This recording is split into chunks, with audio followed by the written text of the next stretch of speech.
이게 이제 골다공증에 가장 많이 예전에 썼던 비스포스포네이트 약물입니다. 라본디. 회사마다 이제 그 업체 이름이 다른데, 리세넥스 플러스. 이런 약들을 통해서 예전에는 뭐 일주일 단위로 먹거나 한 달 단위, 3개월 단위로 이제 약을 많이 드셨는데, 최근에 이런 것들이 좀 변화가 있어서 한번 가보자습니다. 일단 비스포스포네이트, 보셨다시피 가장 강력한 이전에 가장 많이 쓰였던 골 흡수 억제제, 뼈가 나가는 걸 막아주는 그런 약이죠. 그래서 골다공증 치료 목적에서 현재도 가장 많이 사용되고 있는 약물입니다. 이게 약물 자체 효과는 이 파골세포, 뼈를 분해하는 거 작용을 억제함으로써 척추와 대퇴골의 골밀도를 5에서 10% 꽤 많이 증가시키죠. 그리고 골절, 척추 및 비척추 골절을 절반 정도로 감소시키는 효과를 보고 있습니다. 상당히 효과가 많이 좋은데요. 그 기전 자체가 여기 BP라는 게 비스포스포네이트, 지금 제가 설명드린 골다공증 약의 기전인데, 이 파골세포의 작용을 억제함으로써 골 자체가 소실되는 걸 막아주는 그런 효과를 가지고 있습니다. 이 비스포스포네이트, 이름이 좀 긴데, 이 비스포스포네이트, 가장 많이 쓰는 비스포스포네이트는 경구, 먹는 약과 주사, 이게 정맥으로 맞는 주사가 있는데, 이 경구투여 같은 경우는 이제 나이가 많으신 분들은 이 식도 및 위장 장애가 있을 수 있고, 이 밑에 지금 보이시면 턱뼈 괴사나 비정형 대퇴골절, 계속 이 내용이 나올 건데, 이걸로 인해서 최근에 치과라든지 정형외과에서도 조금 사용하기를 조금 꺼려하진 않지만 좀 그 기간 자체를 좀 조절한 부분이 있습니다. 그래서 이게 다리 쪽인데, 이게 골반에 이제 정강이뼈죠. 정강이뼈, 그 대퇴볼뼈인데, 여기 보면 하얀색으로 된 크랙, 흰색 주위로 이 실금이가 있는 거 있습니다. 여기 보면 이제 본스캔에서 이렇게 까맣게 업데이트 되어 있는 게 이제 골다공증에 약을 많이 먹으면서 대퇴골 비정형 골절이 생긴 건데요. 이와 더불어 이 악관절, 치과 그 치아 안에 있는 그 잇몸 안쪽에 뼈 자체가 녹게 되면서 괴사가 되는 병이 있는 거죠. 이게 골다공증 약 비스포스포네이트 오래 드실 경우 생기는 병증인데, 이에 대한 대책도 제가 준비했으니 같이 보시면 되겠습니다. 그래서 이 골다공증 약 중에 비스포스포네이트의 특징을 좀 알아봤는데요. 그럼 종류, 제가 아까 말씀드렸던 입으로, 그러니까 구강으로 먹는 약과 주사약이 있습니다. 그래서 종류가 뭐 이렇게 많이 있는데, 뭐 알렌드로네이트, 리세드로네이트, 뭐 이 성분명이 상당히 많이 있죠. 이반드로네이트, 졸렌드로네이트, 이것들이 이제 경구나 그리고 그 주사, 이런 식으로 나뉘어 있거든요. 하나씩 보겠습니다. 알렌드로네이트, 뭐 이걸 다 아실 필요는 없는데, 이런 기능, 그 약제의 특성과 효과가 있다는 걸 대충 간단히 보시면 되겠습니다. 이게 폐경 후에 골다공증 예방 목적으로 쓰이고요.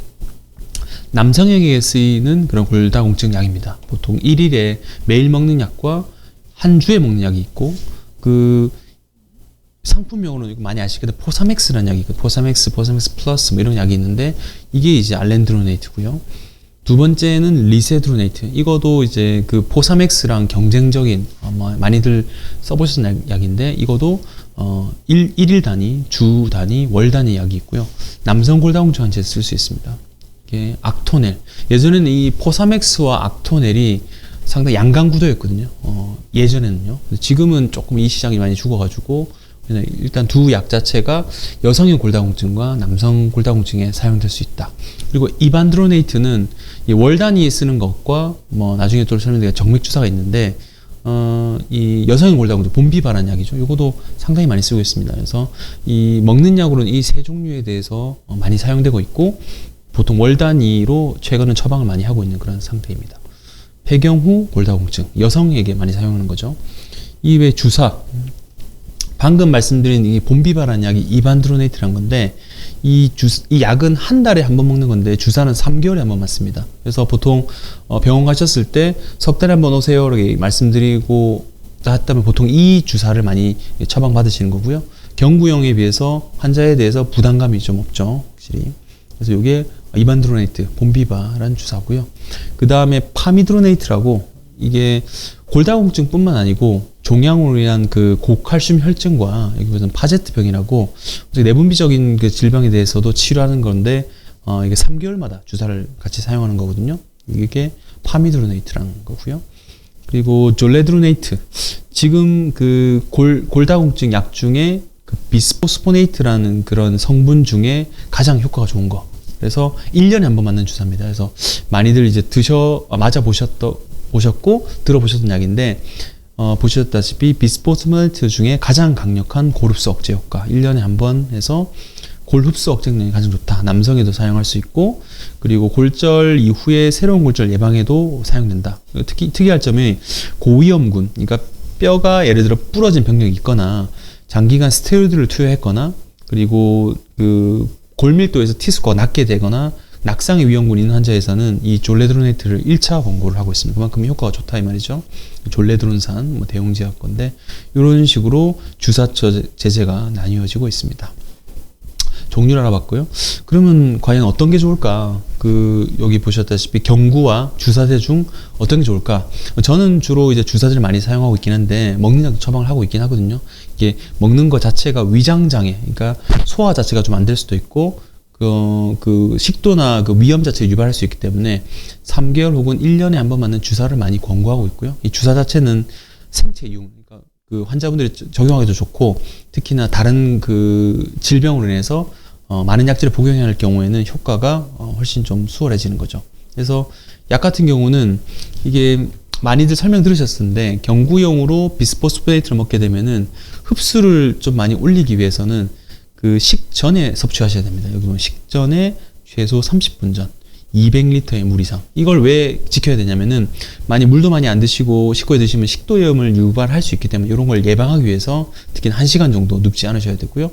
이게 입안에서 많이 맴돌면 구강 인두에 궤양이 생길 수 있거든요. 그래서 씹거나 빨아먹지는 않고 특히나 흡수를 잘 되게 하기 위해서는 약물 흡수를 방해하는 우유, 유제품, 오렌지 주스, 광천수, 보리차, 커피, 뭐 제산제 등은 1시간 이후에 섭취하는 것을 이제 권고하고 있습니다. 그러니까 상당히 좀 까다롭죠. 그래서 이런 것들이 다 지켜지는 약간 뭐 조금 젊은 세대들은 괜찮은데 어르신들 같은 경우 이게 조금 헷갈리거나 잘 지켜지지 못할 수 있으니까 이 복용 방법이 좀 어려울 수 있습니다.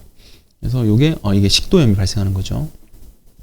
근데 이런 걸 조금 개선하기 위해서 식후에도 복용할 수 있는 장용정이라고 캡슐에 쌓여서 가는 약도 있긴 하고 시럽제도 있긴 한데 많이 상용화되진 않고 있습니다. 장용제. 그래서 약물이 알칼리성인 장에서 녹도록 설계한 그런 약입니다. 그래서 주사제를 조금 많이 처방하긴 하는데 주사용 비스포스포네이트 아까 말씀드린 대로 이반드로네이트, 파미드로네이트, 졸레드로네이트 그러니까 두 개는 3개월에 한 번 맞는 거고 하나는 1년에 한 번 맞는 건데 이런 주사 처방을 많이 이제 권고를 하고 있는 상태죠. 근데 선택한다면은 약보다는 물론 비스포네이트 약도 좋지만 주사제 쪽으로 많이 이동을 하고 있는 상태입니다. 합병증 아까 제가 초반에 말씀드렸듯이 이 비스포스포네이트는 약제 자체에 대한 합병증도 있고 그리고 장기간 쓸 때 합병증도 있고 그다음에 주사나 약에 따라 합병증이 생기는데 이 경구용 같은 경우는 위장 장애가 생길 수 있습니다. 그리고 식도염이나 위궤양이 생길 수 있죠. 그래서 아까 말씀드린 200리터의 물을 식전에 먹고 눕지 않고 돌아다녀야 아무 그게 없는데 물을 적게 먹었다든지 여기 보면 투약 후에 바로 눕는 경우는 이런 것들이 생길 수 있는 거죠. 상당히 주의를 요하는 그런 반응입니다. 그래서 복용 후에 눕지 마세요. 그러니까 골다공증 약 자체에 이제 복용 그 주의사항 이런 내용이 써 있습니다. 급성 반응 같은 경우는 이게 뭐 한 달 먹는 약이나 한 달에 한 번 매일 먹는 약 같은 이런 반응이 좀 더딜 수 있는데 1년치를 한 번에 고량으로 들어갈 경우는 여기 보셨지만 정주영 씨 두통, 머리 갑자기 아플 수 있고 근육통도 생길 수 있고 마치 독감과 유사한 증상이 발생할 수도 있습니다. 체온이 상승할 수도 있고요. 그래서 졸레드론산 같은 경우는 그 투약 전에 미리 아스타미노펜, 해열제를 미리 섭취하고 맞는 경우도 있거든요. 그래서 이런 급성 반응도 생길 수 있다는 걸 알고 계셔야 됩니다. 마치 주사를 맞았는데 우리가 코로나 바이러스 백신 맞고 나서 열이 생기듯이 막 비슷하게 고열과 인후통 등이 생기는 증상이 가끔 있게 됩니다. 그래서 주사용 비스포스네이트는 독감 유사 증상, 두통과 근육통, 그리고 칼슘 계통, 저칼슘 혈증, 신장 기능 장애 생길 수 있는데 이게 신장 기능 같은 경우는 저칼슘 혈증 같은 경우는 심정지라든지 감각 이상 이런 것도 생기니까 주의를 요하게 되는 거죠. 그래서 이 이상 반응에 대해서도 알고는 계셔야 될 것 같습니다. 주의사항, 특히나 이제 이 비스포스네이트를 오래 사용하게 되면 치과에서는 상당히 겁을 내게 됩니다. 골다공 치료했다 하시면은 임플란트에 대한 실패율도 높을 뿐만 아니고 뭐 치과 치료하다가 그 턱뼈 자체가 괴사된 경우가 많기 때문에요. 그래서 턱뼈 괴사, 과연 임플란트 치료를 받아도 될까? 그래서 골다공증 그 약을 먹는다고 치과 의사들은 되게 겁을 많이 내는데 그렇다고 모든 골다공증 치료하는 환자들이 임플란트 하면 실패율이 100% 생기는 건 아닙니다. 보시면은 턱뼈 괴사를 초래할 수 있는 확률이 10만 명당 한 1에서 10명. 그러니까 많지는 않은데, 물론 이제 그 생기면 불행해지겠죠. 그래서 그걸 지키고자 한다면은, 좀 덜 생기고자 한다면은, 비스포스포네이트를 최대한 4년 정도 썼으면은 휴약기 한 1년 정도는 좀 쉬고 다른 계통 썸 제제라든지 뭐 그 골 형성제 정도로 바꿔가지고 그 휴약기를 지키고 나서 임플란트를 하는 게 좀 좋고요.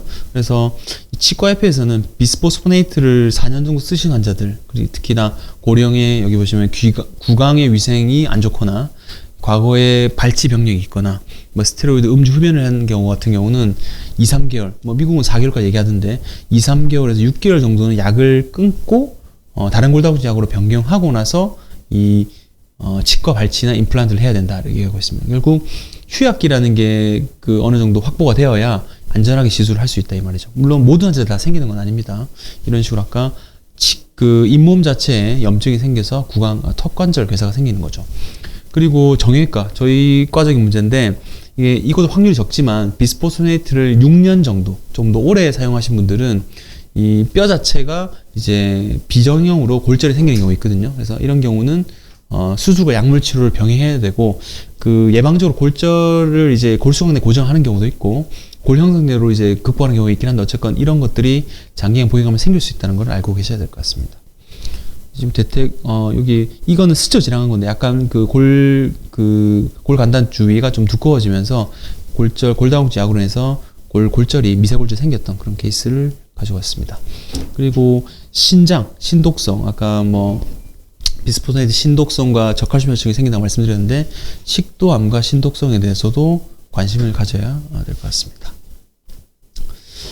휴약기. 그래서 얼만큼 쉬는 게 좋은가? 아까 4년 얘기했는데, 경구용 비스포스포네이트는 5년 사용하면 반드시 좀 치과 치료 전이라도 좀 휴약을 하는 게 필요하고, 아까 졸래 들으면서 1년짜리 주사는 3년을 맞으면은 잠깐 쉬었다가 수치를 매년 팔로우 하면서 보는 게 재투약할 걸 보는 게 좋은데, 대신 만약에 골다공증 수치가 여전히 마이너스 2.5로 낮고, 여기 보시면은 과거에 척추나 고관절 골절 병력이 있고 만성질환 그리고 약물로 인해서 2차 골다공증 있으신 환자들은 끊는 것 자체에 대한 이득보다는 오히려 끊으면 더 손실이 많으니까 투여를 하면서 지속적으로 관찰하는 것이 필요하다 얘기하고 있고, 대신 이 고위험군 아닌 경우는 휴지기를 통해서 연간으로 골밀도로 팔로우 해가지고 골절이 생겼는지 수치가 떨어졌는지 체크해가지고 재투약 일지를 잡으면 될 것 같습니다. 만약에 다시 이런 것들이 생기지 않으면 굳이 다시 넣을 필요는 없고 그냥 집중 관찰만 하면 될 것 같고요.